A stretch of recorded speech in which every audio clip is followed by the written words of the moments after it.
Hey everybody, this is chapter 2 of Leon Trotsky's The Revolution Betrayed. The title of the chapter is Economic Growth and the Zigzags of the Leadership. The headings include, quote, military communism, the quote, new economic policy, NEP, and the course toward the Kulak, and, next section, a sharp turn, the quote, 5-year plan in 4 years, and quote, complete collectivization. Section 1, quote, military communism, the quote, new economic policy, NEP, and the course toward the Kulak. The line of development of the Soviet economy is far from an uninterrupted and even rising curve. In the first 18 years of the new regime, you can clearly distinguish several stages marked by sharp crises. A short outline of the economic history of the Soviet Union in connection with the policy of the government is absolutely necessary both for diagnosis and prognosis. The first 3 years after the revolution were a period of overt and cruel civil war. Economic life was wholly subjected to the needs of the front.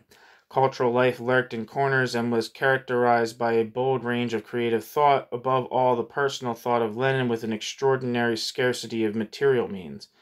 That was the period of so-called, quote, military communism, 1918 to 21, which forms a heroic parallel to the, quote, military socialism of the capitalist countries.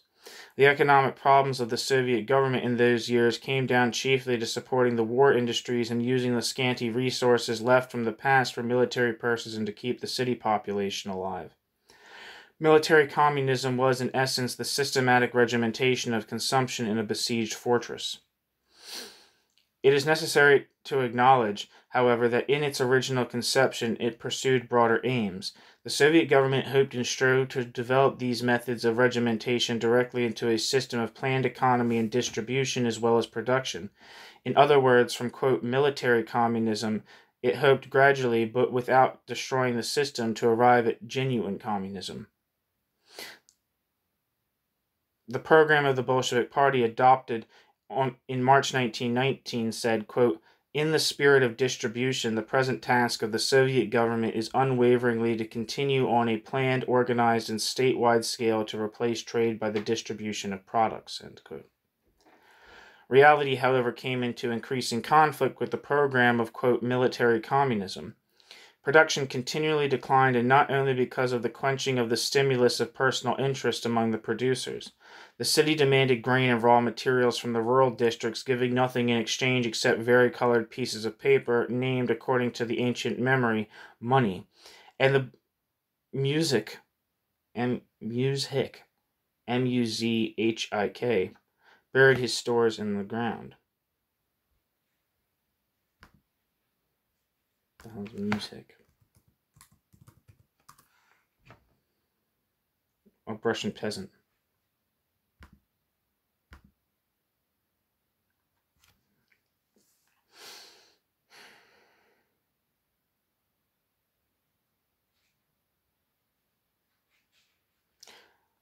The government sent out armed workers' detachments for grain. The music cut down his sowings.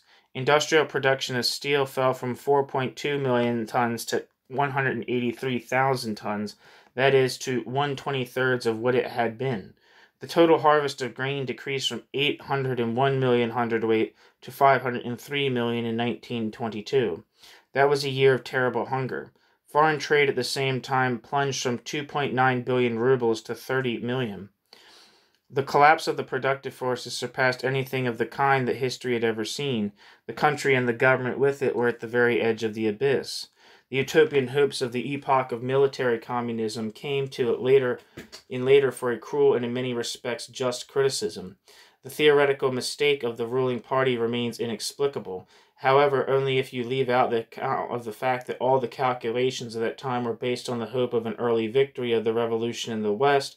It was considered self-evident that the victorious German proletariat would supply Soviet Russia on credit against future and raw materials not only with machines and articles of manufacture, but also with tens of thousands of highly skilled workers, engineers, and organizers. And there is no doubt that if the proletarian revolution had triumphed in Germany, a thing that was prevented solely and exclusively by the Social Democrats, the economic development of the Soviet Union as well as of Germany would have advanced with such gigantic strides that the fate of Europe and the world would today have been incomparably more auspicious.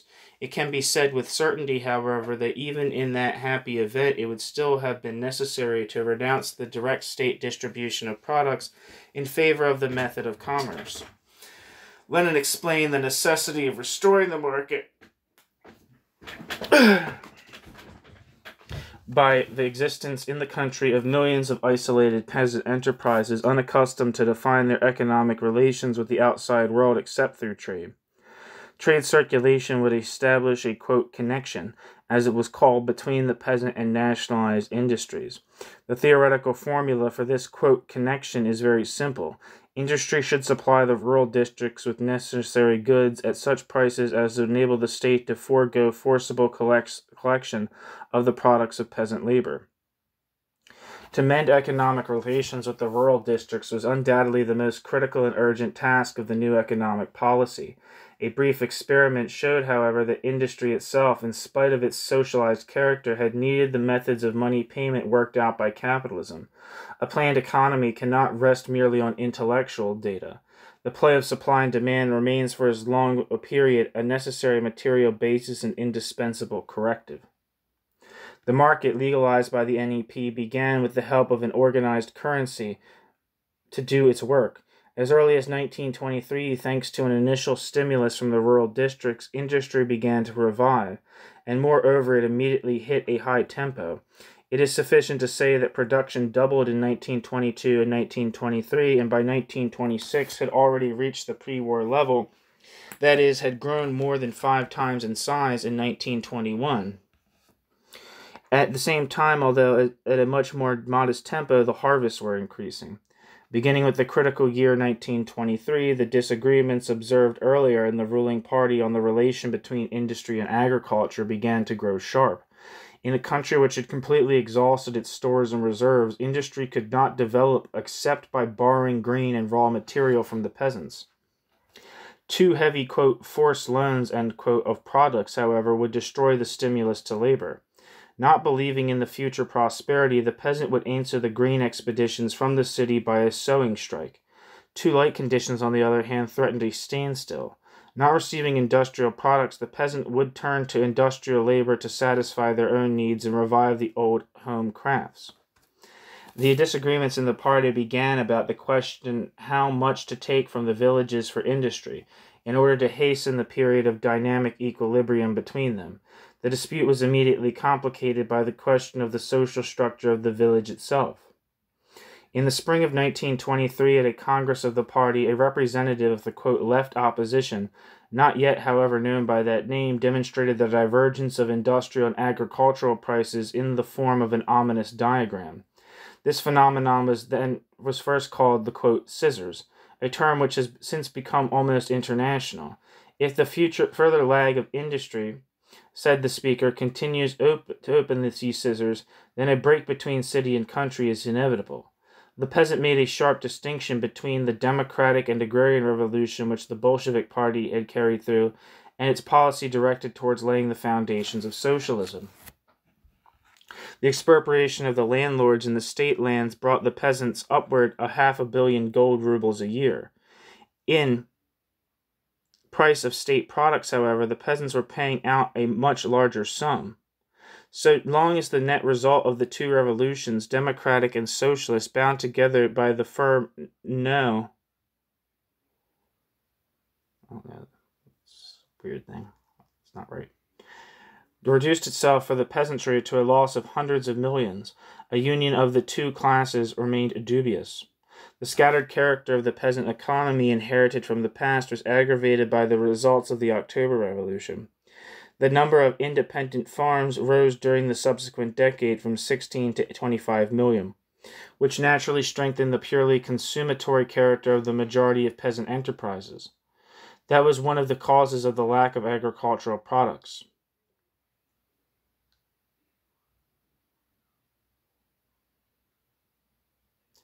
A small commodity economy inevitably produces exploiters. In proportion as the village recovered, the differentiation within the peasant mass began to grow. This development fell into the old well-trodden ruts. The growth of the Kulak, well-off peasant employing labor, and far outstripped the general growth of agriculture. The policy of the government under the slogan, quote, face to the country, end quote, was actually a turning of its face to the Kulak. Agricultural taxes fell upon the poor far more heavily than upon the well-to-do, who moreover skimmed the cream of the state credits. The surplus grain, chiefly in possession of the upper strata of the village, was used to enslave the poor for speculative selling to the bourgeois elements of the cities. Bukharin, the theoretician of the ruling faction of that time, tossed to the peasantry his famous slogan, quote, get rich. In the language of theory, that was supposed to mean a gradual growing of the kulaks into socialism. In practice, it meant the enrichment of the minority at the expense of the overwhelming majority. Captive to its own policy, the government was compelled to retreat step by step before the demands of a rural petty bourgeoisie. In 1925, the hiring of labor power and the renting of land were legalized for agriculture. The peasantry was becoming polarized between small capitalists on one side and hired land on the other. At the same time, lacking industrial commodities, the state was crowded out of the rural market. Between the kulak and the petty home craftsman there appeared, as though from under the earth, the middleman. The state enterprises themselves, in search of raw material, were more and more compelled to deal with the private trader. The rising tide of capitalism was visible everywhere. Thinking people saw plainly that a revolution in the forms of party does not that a revolution in forms of property does not solve the problem of socialism, but only raises it.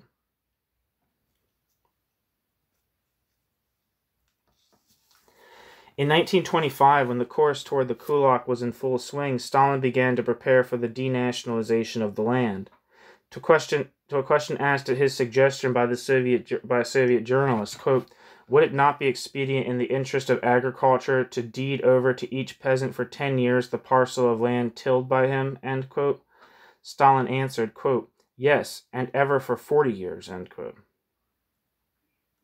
The People's Commissar of Agriculture of Georgia, upon Stalin's own initiative, introduced the draft of a law denationalizing the land.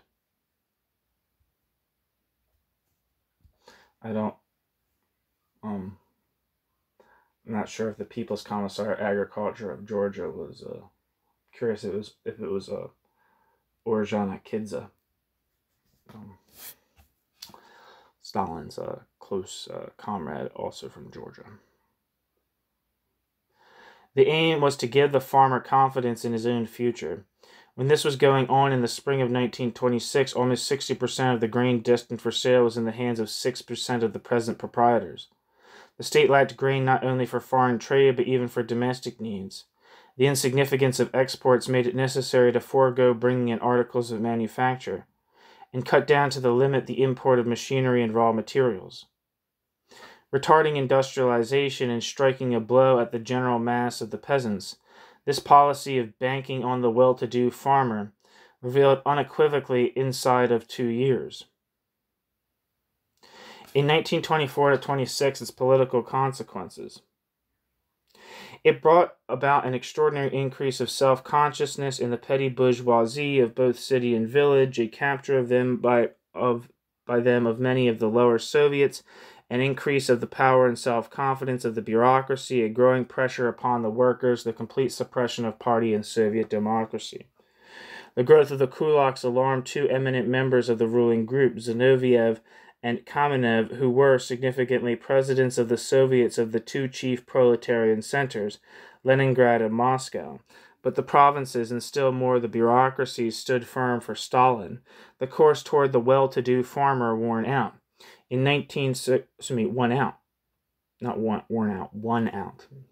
in victory. In 1926, Zinoviev and Kamenev, with their adherents, joined the opposition of 1923, the, quote, Trotskyists.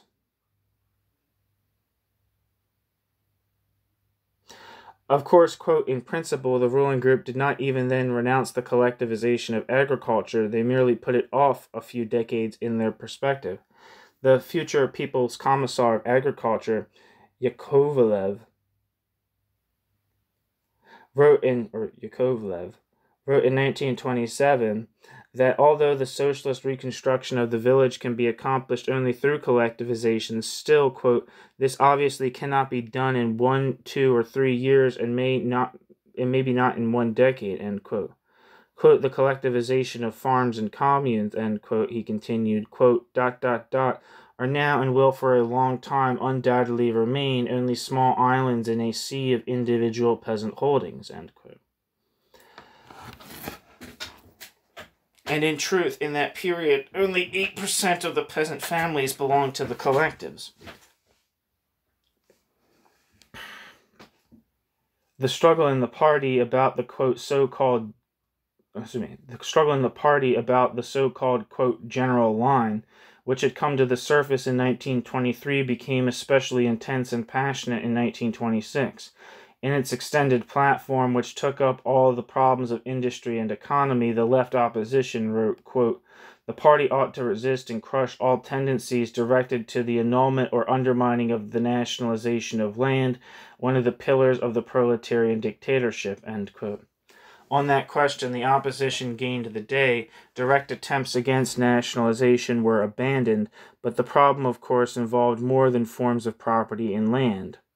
Quote, to the growth of individual farming, (thermistvo), in the country, we must oppose a swifter growth of the collective farms. It is necessary systematically year by year to set aside a considerable sum to aid the poor peasants organized in collectives. The whole work of the cooperatives ought to be imbued with the purpose of converting small production into a vast collectivized production, end quote. But this broad program of collectivization was stubbornly regarded as utopian for the coming years. During the preparations for the 15th Party Congress, whose task was to expel the left opposition, Molotov, the future president of the Soviet of People's Commissars, said repeatedly, quote, we not slip down, ! into poor peasant illusions about the collectivization of the broad peasant masses. In the present circumstances, it is no longer possible, end quote. Molotov.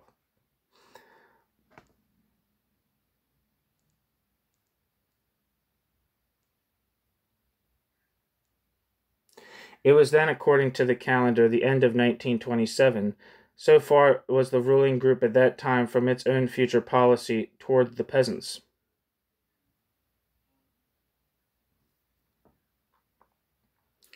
Those same years, 1923 to 28, were passed in a struggle of the ruling coalition. Stalin, Molotov, Rykov, Trotsky, Bukharin, Zinoviev, and Kamenev went over to the opposition in the beginning of 1926 against the advocates of, quote, superindustrialization and planned leadership. The future historian will reestablish with no small surprise the moods of spiteful disbelief and bold economic initiative with which the government of the socialist state was wholly imbued. An acceleration of the tempo of industrialization took place empirically under impulses from without, with a crude smashing of all calculations and an extraordinary increase of overhead expenses. The demand for a 5-year plan, when advanced by the opposition in 1923, was met with mockery in the spirit of the petty bourgeois who fears, quote, a leap into the unknown, end quote. As late as April 1927, Stalin asserted at a plenary meeting of the Central Committee that to attempt to build the Dnieperstroy hydroelectric station would be the same thing for us as for a muzhik, again, Russian peasant, to buy a gramophone instead of a cow. This winged aphorism summed up the whole program. It's worth noting that during those years, the bourgeois press of the whole world and the social democratic press after it repeated with sympathy the official attribution to the, quote, left opposition of industrial romanticism. Amid the noise of party discussions, the peasants were replying to the lack of industrial goods with a more and more stubborn strike. They would not take their grain to market nor increase their sowings. The right wing, Rykov, Tomsky, Bukharin, who were setting the tone of that period, demanded a broader scope for capitalist tendencies in the village through a raising of the price of grain, even at the cost of a lowered tempo in industry. The sole possible way out under such a policy would have been to import articles of manufacture in exchange for exported agricultural raw materials. But this would have meant to form a, quote, connection between peasant economy and socialist industries.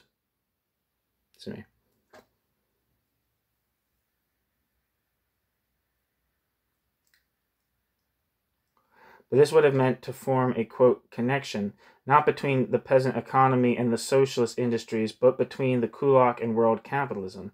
It was not worthwhile to make the October Revolution for that. Quote, to accelerate industrialization, end quote, answered the representatives of the opposition at the party conference of 1926, quote, in particular by way of increased taxation on the kulak, will produce a large mass of goods and lower market prices, and this will be to the advantage both of the worker and of the majority of the peasants, ... Face to the village does not mean turn your back on industry, it means industry to the village. For the, quote, face of the state, if it does not include industry, is of no use to the village, end quote. In answer, Stalin thundered against the, quote, fantastic plans, end quote, of the opposition. Industry must not, quote, rush ahead, breaking away from agriculture and abandoning the tempo of accumulation in our country, end quote. The party decisions continued to repeat these maxims of passive accommodation to the well-off upper circles of the peasantry. The 15th Party Congress, meeting in December 1927 for the final smashing of the, quote, super-industrializers, gave warning of the, quote, danger of a too great involvement of state capital in big construction, end quote. The ruling faction at that time still refused to see any other dangers.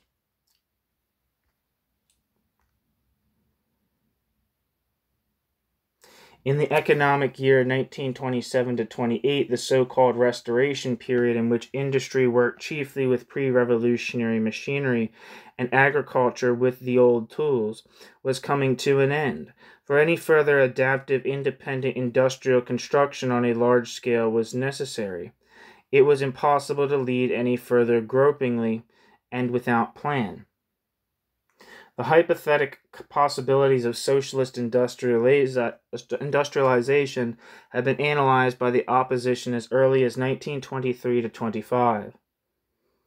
Their general conclusion was that after exhausting the equipment inherited from the bourgeoisie, the Soviet industries might, on the basis of socialist accumulation, achieve a rhythm of growth wholly impossible under capitalism.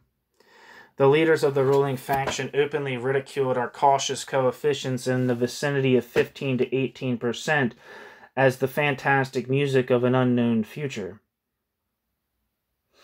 This constituted at that time the essence of the struggle against, quote, Trotskyism. The first official draft of the 5-year plan, prepared at last in 1927, was completely saturated with the spirit of stingy tinkering. The growth of industrial production was projected with a tempo declining yearly from 9 to 4%.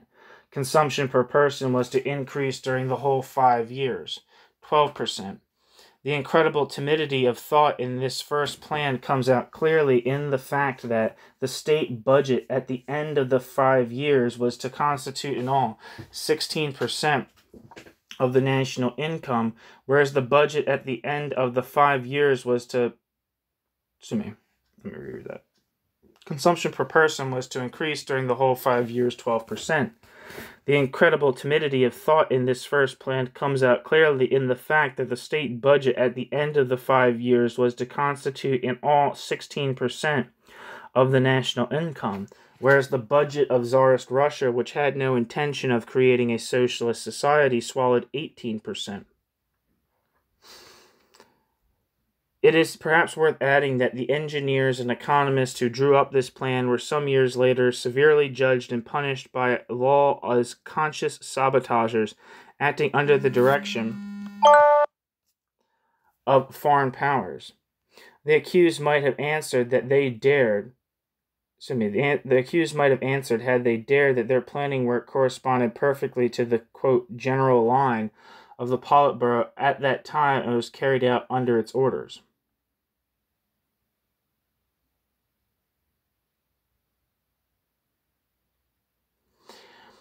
The struggle of the tendencies was now translated into arithmetical language. Quote, to prevent on the 10th anniversary of the October Revolution such a piddling and completely pessimistic plan, end quote, said the platform of the opposition, quote, means in reality to work against socialism, end quote.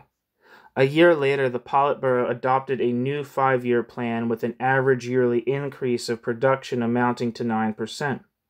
The actual course of the development, however, revealed a stubborn tendency to approach the coefficients of the, quote, super-industrializers. After another year, when the government policy had radically changed, the State Planning Commission drew up a third 5-year plan, whose rate of growth came far nearer than could have been expected to the hypothetical prognosis made by the opposition in 1923. 1 second.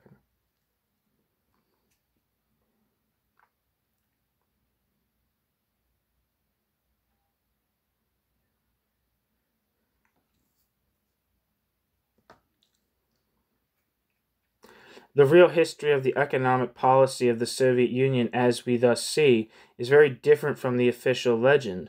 Unfortunately, such pious investigators as Beatrice and Sidney Webb pay not the slightest attention to this.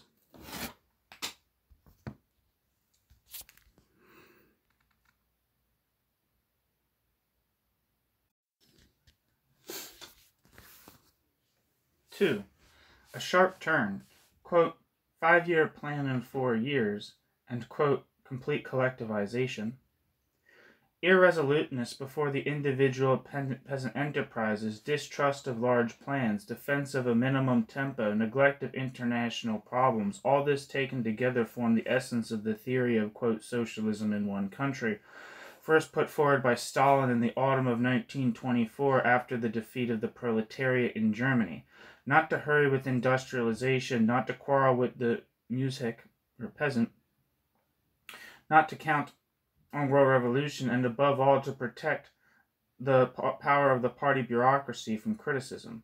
The differentiation of the peasantry was denounced as an intervention of the opposition. The above-mentioned Yakovlev dismissed the Central Statistical Bureau, whose records gave the kulaks a greater place than was satisfactory to the authorities, while the leaders tranquilly asserted that the goods famine was outliving itself, that, quote, a peaceful tempo of economic development was at hand, end quote, that the grain collections would in the future be carried on, quote, more evenly, end quote, etc. The strengthened kulak carried with him the middle peasant and subjected the cities to a grain blockade. In January 1928, the working class stood face to face with the shadow of an advancing famine. History knows how to play spiteful jokes. In that very month when the kulaks were taking the revolution by the throat, the representatives of the left opposition were thrown into prison or banished to different parts of Siberia in punishment for their, quote, panic before the specter of the kulak. The government tried to pretend that the grain strike was caused by the naked hostility of the kulak. Where did he come from? To the socialist state. That is, by ordinary political motives. But the kulak is little inclined to that kind of, quote, idealism. If he hid his grain, it was because the bargain offered him was unprofitable. For the very same reason he managed to bring under his influence wide sections of the peasantry. Mere repressions against kulak sabotage were obviously inadequate. It was necessary to change the policy. Even yet, however, no little time was spent in vacillation. Rykov, then still head of the government, announced in July 1928, quote, To develop individual firms is ... the chief task of the party, end quote. And Stalin seconded him, quote, there are people who think that individual farms have exhausted their usefulness, that we should not support them, ... These people have nothing in common with the line of our party, end quote. Less than a year later, the line of the party had nothing in common with these words. The dawn of, quote, complete collectivization, end quote, was on the horizon. The new organization was arrived at just as empirically as the preceding and by way of a hidden struggle with the governmental bloc. Quote, the groups of the right and center are united by a general hostility to the opposition, end quote. Thus the platform of the left gave warning a year before, quote, and the cutting off of the latter will inevitably accelerate the coming struggle between these two, end quote. And so it happened. The leaders of the disintegrating bloc would not for anything, of course, admit that this prognosis of the left wing, like many others, had come true. As late as the 19th of October, 1918, Stalin announced publicly, quote, it is time to stop gossiping about the existence of a right deviation and a conciliatory attitude towards it in the Politburo of our Central Committee, end quote. Both groups at that time were feeling out the party machine. The repressed party was living on dark rumors and guesses, but just in a few months the official press, with its usual freedom from embarrassment, announced that the head of the government had speculated on the economic difficulties of the Soviet power, end quote, that the head of the Communist International, Bukharin, was, quote, a conducting wire of bourgeois liberal influences, end quote, that Trotsky, president of the All-Russian Central Council of Trade Unions, was nothing but a miserable trade unionist. All three, Rykov, Bukharin, and Trotsky, were members of the Politburo, whereas the whole preceding struggle against the left opposition had taken its weapons from the right groups. Bukharin was now able, without sinning against the truth, to accuse Stalin of using in his struggle with the right a part of the condemned left opposition platform. In one way or another, the change was made. The slogan, quote, get rich, together with the theory of the kulaks growing painlessly into socialism, was belated, but all the more decisively condemned. Industrialization was put upon the order of the day. Self-satisfied quietism was replaced by a panic of haste. The half-forgotten slogan of Lenin, quote, catch up with and outstrip, end quote, was filled out with the words, quote, in the shortest possible time, end quote. The minimalist 5-year plan, already confirmed in principle by a Congress of the party, gave place to a new plan, the fundamental elements of which were borrowed in toto from the platform of the shattered left opposition. Dni Perstroy, only yesterday likened to a gramophone, today occupied the center of attention. After the first new successes, the slogan was advanced, quote, achieve the 5-year plan in 4 years, end quote. The startled empires now decided that everything was possible. Opportunism, as has often happened in history, turned into its opposite, adventurism. Whereas from 1923 to 1928, the Politburo had been ready to accept Bukharin's philosophy of a, quote, tortoise tempo, it now lightly jumped from a 20 to 30% yearly growth, trying to convert every partial and temporary achievement into a norm and losing sight of the conditioning interrelation of the different branches of industry. The financial holes in the plan were stopped up with printed paper. During the years of the first plan, the number of banknotes in circulation rose from 1.7 billion to 5.5, and by the beginning of the second 5-year plan had reached 8.4 million rubles. The bureaucracy not only freed itself from the political control of the masses, upon whom this forced industrialization was laying an unbearable burden, but also from the automatic control exercised by the Chervenets, bracket, theoretical par equal to $5, end bracket. The currency system, put on a solid basis at the beginning of the new economic policy, was now again shaken to its roots. The chief danger, however, and that only for the fulfillment of the plan, but for that not only for the fulfillment of the plan, but for the regime itself, appeared from the side of the peasants.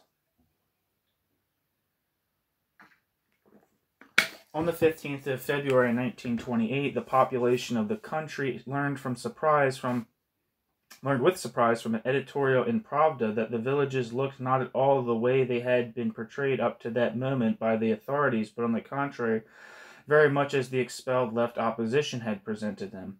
The press, which only yesterday had been denying the existence of the kulaks, today on a signal from above, discovered them not only in the villages but in the party itself. It was revealed that the communist nuclei were frequently dominated by rich peasants possessing complicated machinery, employing hired labor, concealing from the government hundreds and thousands of poods of grain, and implacably denouncing the, quote, Trotskyist policy.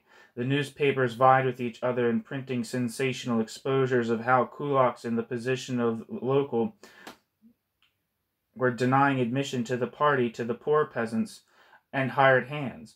All the old criteria were turned upside down, minuses and pluses changed places. In order to feed the cities, it was necessary immediately to take from the kulak the daily bread. This would be achieved only by force. The expropriation of the grain reserve, and that not only of the kulak but of the middle peasant was called in the official language, quote, extraordinary measures, end quote.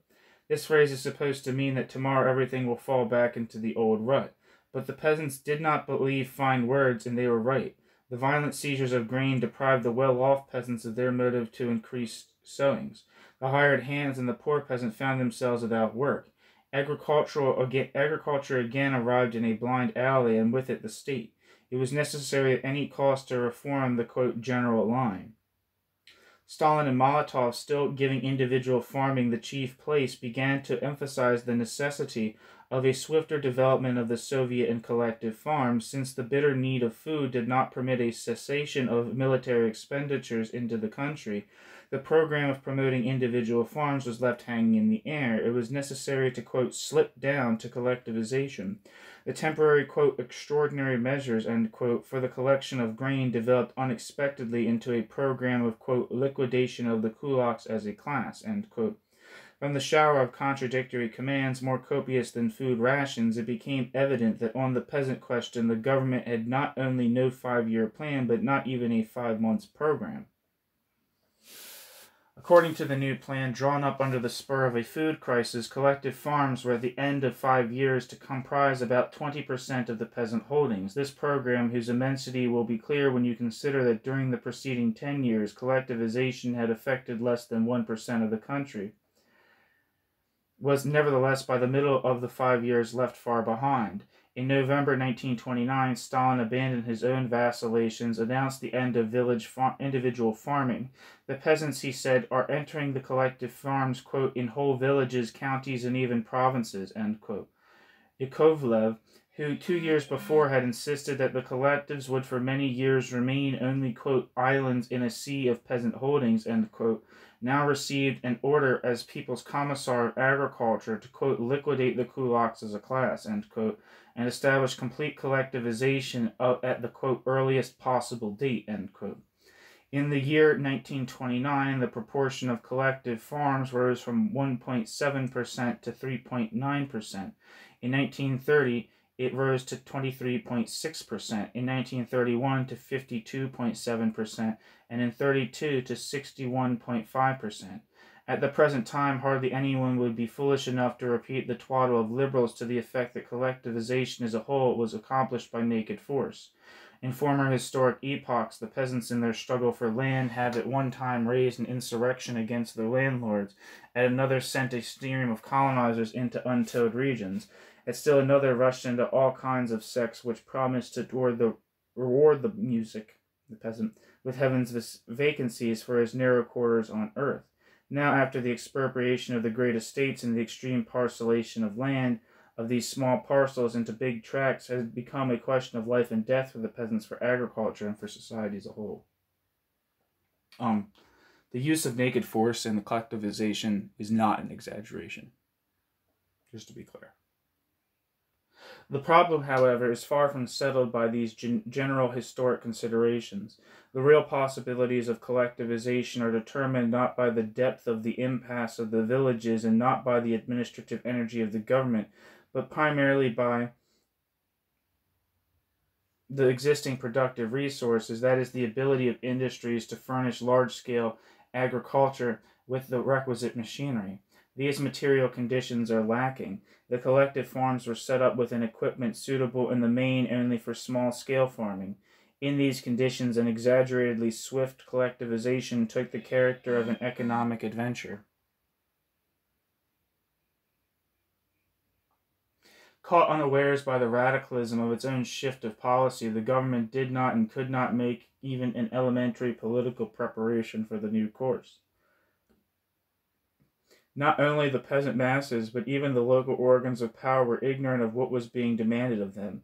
The peasants were heated with white hot by rumors that their cattle and property were to be seized by the state. This rumor, too, was not so far from the truth. Actually realizing their own former caricature of the left opposition, the bureaucracy, quote, robbed the villages, end quote.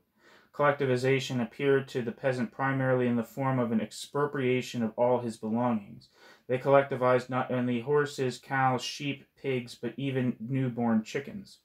They, quote, dekulakized, as one foreign observer wrote, quote, down to the felt shoes, which they dragged from the feet of little children, end quote. As a result, there was an epidemic selling of cattle for a song by the peasants, or a slaughter of cattle for meat and hides. In January 1930, at a Moscow Congress, a member of the Central Committee, that was the end of it, sorry. It's weird that he would say, oh yeah, collectivization, because dekulakization was not a fundamental component of Stalinist collectivization. Just listed a paragraph of how violent indeed it was, and then before it said, it's liberal exaggeration. Maybe I misread it. Maybe he's caricaturizing what was just said, but it seems like that was what was just said. Anyway, in January 1930, at a Moscow Congress, a member of the committee, Andreev, drew a two-sided picture of collectivization. Quote, not a quote. On the one side, he asserted that a collective movement powerfully developing throughout the whole country, quote, will destroy upon its road each and every obstacle, end quote. On the other, a predatory sale by the peasants of their own implements, stock, and even seeds before entering the collectives, quote, is assuming positively menacing proportions, end quote. However contradictory those two generalizations may be, they show correctly from opposite sides the epidemic character of collectivization as a measure of despair. Quote, complete collectivization, end quote, wrote the same foreign critic, quote, plunged the national economy into a condition of ruin almost without precedent, as though of 3 years' war had passed over, end quote.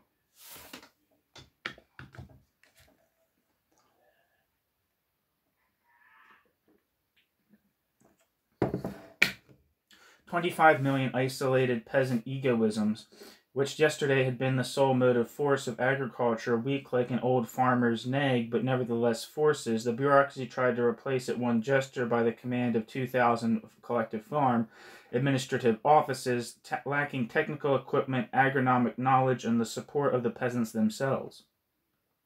The dire consequences of this adventurism soon followed, and they lasted for a number of years. The total harvest of grain, which had risen in 1930 to 835 million hundredweight, fell in the next 2 years below 700 million hundredweight. The difference does not seem catastrophic in itself, but it means a loss of just that quantity of grain needed to keep the towns even at their customary hunger norm. In technical culture, the results were still worse. On the eve of collectivization, the production of sugar had reached almost 100 million poods, bracket 1 pood equal to approximately 36 pounds, end bracket. At the height of collectivization, it had fallen, owing to a lack of beets, to 48 million poods, that is, to half what it had been. But the most devastating hurricane hit the animal kingdom. The number of horses fell 55%, from 34.6 million in 1929 to 15.6 million in 1934. The number of horned cattle fell from 30.7 million to 19.5 million, that is 40%. The number of pigs, 55%, sheep, 66%. The destruction of people by hunger, cold, epidemics, and measures of repression is unfathomably less accurately tabulated than the slaughter of stock, but it also mounts up to millions. The blame for these sacrifices lies not upon collectivization, but upon the blind, violent gambling methods with which collectivization was carried through. The bureaucracy foresaw nothing. Even the constitution of the collectives, which made an attempt to bind up the personal interests of the peasants with the welfare of the farm, were not published until after the unhappy villages had been thus cruelly laid waste. The forced character of this new course arose from the necessity of finding some salvation from the consequences of the policy of 1923 to 28. But even so, collectivization could and should have assumed a more reasonable tempo and more deliberated forms. Having in its hands both the power and the industries, the bureaucracy should have regulated the process without carrying the nation to the edge of disaster. They could have and should have adopted tempos better corresponding to the material and moral resources of the country. Quote, unfavorable circumstances, external and... so it says external and external. But I'm going to assume it means external, internal. Quote, under favorable circumstances, internal and external, end quote, wrote the emigre organ of the, quote, left opposition in 1930, quote, the material technical conditions of agriculture can, in the course of some 10 or 15 years, be transformed to the bottom and provide the productive basis for collectivization. However, during the intervening years, there would be time to overthrow the Soviet power more than once, end quote. This warning was not exaggerated. Never before had the breadth of destruction hung so directly above the territory of the October Revolution as in the years of complete collectivization. Discontent, distrust, bitterness were corroding the country. The disturbance of the currency, the mounting up of stable, quote, conventional and free market prices, the transition from a simulacrum of trade between the state and the peasants to a grain, meat, and milk levy, the life and death struggle with mass plunderings of the collective property and mass concealment of these plunderings, the purely military mobilization of the party for the struggle against Kulak sabotage after the, quote, liquidation, end quote, of the kulaks as a class, together with this a return to food cards and hunger rations, and finally a restoration of the passport system. All these measures revived throughout the country the atmosphere of the seemingly so long ended civil war. The supply to the factories of food and raw materials grew worse from season to season. Unbearable working conditions caused a migration of labor power, malingering, careless work, breakdown of machines, a high percentage of trashy products, and general low quality. The average productivity of labor declined 11.7% in 1931.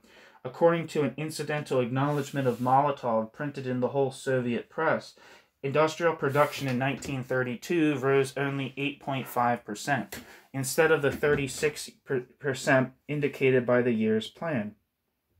To be sure, the world was informed soon after this by the 5-year plan, that the 5-year plan had been fulfilled in 4 years and 3 months.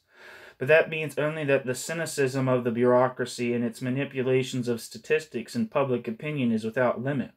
That, however, is not the chief thing. Not the fate of the 5-year plan, but the fate of the regime was at stake. The regime survived.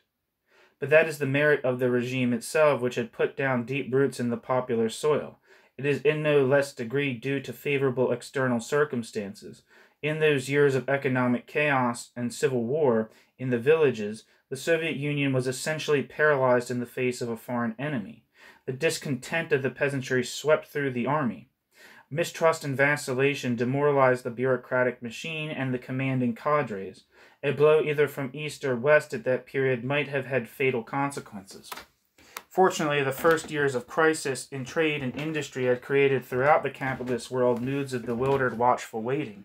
Nobody was ready for war. Nobody dared attempt war. Moreover, in no one of the hostile countries was there an adequate realization of the acuteness of these social convulsions, which were shaking the land of Soviets under the roar of the official music in honor of the, quote, general line.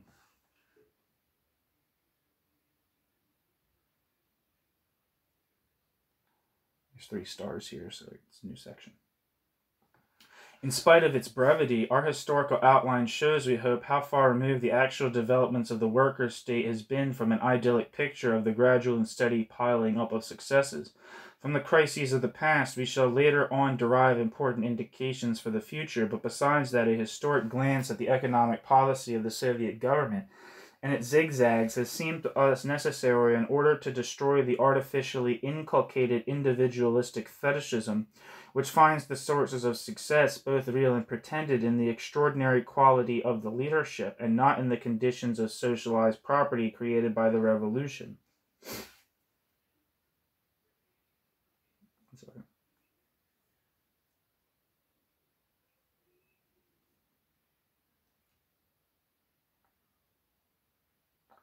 The objective superiority of the new social regime reveals itself too, of course, in the methods of the leaders, but these methods reflect equally the economic and cultural backwardness of the country and the petty bourgeois provincial conditions in which the ruling cadres were formed.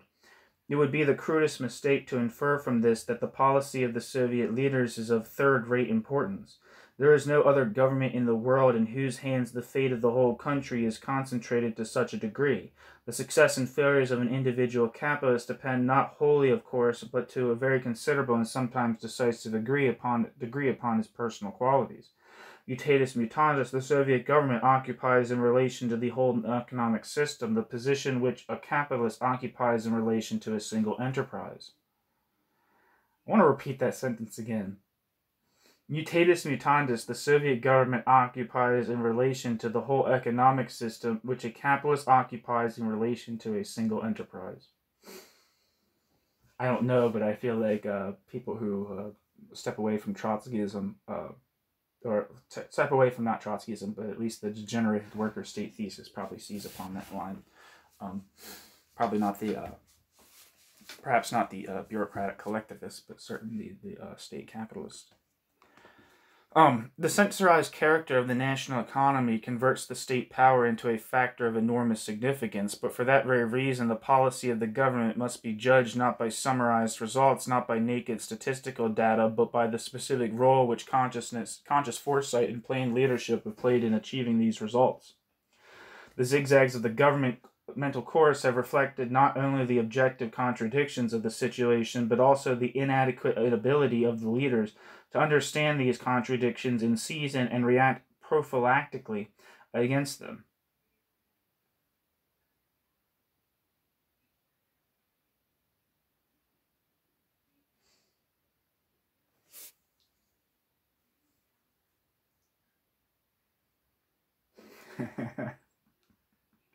Prophylactic. I love that word. It is not easy to express mistakes of the leadership in the bookkeeper's magnitudes, but our schematic exposition of the history of these zigzags permits the conclusion that they have imposed upon the Soviet economy an immense burden of overhead expenses. It remains, of course, incomprehensible, at least with a rational approach to history, how and why a faction the least rich of all in ideas and most burdened with mistakes should have gained the upper hand over all other groups and concentrated an unlimited power in its hands. Our further analysis will give us a key to this problem too. We shall see at the same time how the bureaucratic methods of autocratic leadership are coming into sharper and sharper conflict with the demands of economy and culture, and with what inevitable necessity new crises and disturbances arise in the development of the Soviet Union. However, before taking up the dual role of the, quote, socialist bureaucracy, we must answer the question, what is the net result of the preceding successes? Is socialism really achieved in the Soviet Union? Or more cautiously, do the present economic and cultural achievements constitute a guarantee against the danger of capitalist restoration, just as bourgeois society at a certain stage of its development became insured by its own successes against a restoration of serfdom and feudalism?